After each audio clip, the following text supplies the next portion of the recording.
Уйл тогтоох, тэг хэрэгжүүлэх, шүүх гэсэн 3 засаглалаас гадна яг хэвлэл мэдээллийн хэрэгсэл нь өөрөө яг энэ хүчрхэг хараат бус бэж иж яг эрүүл ардчлал бүртгэх гэдэг. Тийм учраас хэвлэл мэдээллийн хэрэгслийг 4 дахь засаглал гэж нэрлэдэг байгаа. Зах зээлийнхаа зарчмаар хэвлэл мэдээллийн хэрэгслүүд ажиллаж чадахгүй байгаа учраас хэн нэгэн мөнгөтэй хүний, хэн нэгэн алтан тушаалтныг дэргэд бол үйл ажиллагаагаа явуулахаас сонголт байхгүй. Тэгээд тэгж явуулж байгаа хэвлэл мэдээллийн хэрэгслээс бол бид нар хараат бус байдал гэдэг юм уу, тийм юмыг хүлээн гэдэг юм уу, шаардна гэдэг бол шал утгагүй асуудал болчихж байгаа. Намайг Ганбаатарын Жавцмаа гэдэг би Defacto медиад редактораар ажилладаг. Үзэгч уншигчд маань бол энэ яг би эндээс уншиж байгаа юмдаа итгэлтэй байгаа шүү гэдгээ өөрөө мэдэрдэг байхад л бидний ажлын бахархал юм уу, яг ажлын бүх өдөржингөө хийж байгаа ажлын үнцийг нь оршин гэж хардаг. Манай менти Цэрэн Дүзэгийн хувьд болохоор энэ жил яг сургуулаа төгссөн, ирч хүчтэй. Тэгээд яагаад ер нь яавал зүгээр вэ? Яах вэ гэдэг асуултыг бүх юм дээр асууж идэг. Намайг Инх хотоо хөхтэй Цэрэн Дүзэ гэдэг. Би Монгол Улсын их сургуулийг сэтгүүлч мэргэжлэр төгссөн.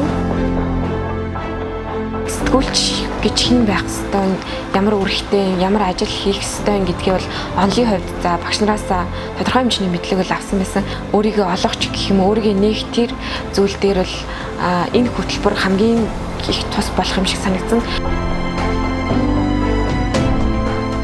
Өөрийн гэсэн юм ярилцлагын нэвтрүүлэгтэй болох яг юм. Яг одоогоор манай медиагийн хүсэл нь бол яг тэр байгаа хгүй. Яг энэ сэтгүүл зүг харж байгаа байдал нь яг тэр жилийн дараа өөрчлөгдөж магадгүй.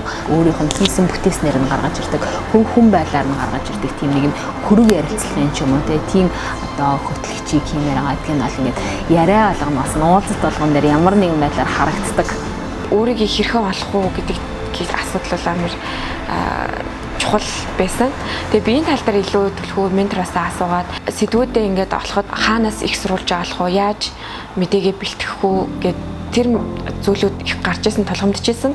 Тэгээд тэр болгонд болохоор манай ментор бол маш сайн зөвлөж исэн. Ямар зүйл манай менти дээр ажиглагдаж байгаа гэхээр ажиллаж байгаа салбараа яг энэ нийгмийн амьдралаа, энэ болж байгаа бүх юмгаа илүү юм газар дээрээ бууж гэдэг юм уу те бодитоор харахад нь би туслахыг хичээж байгаа.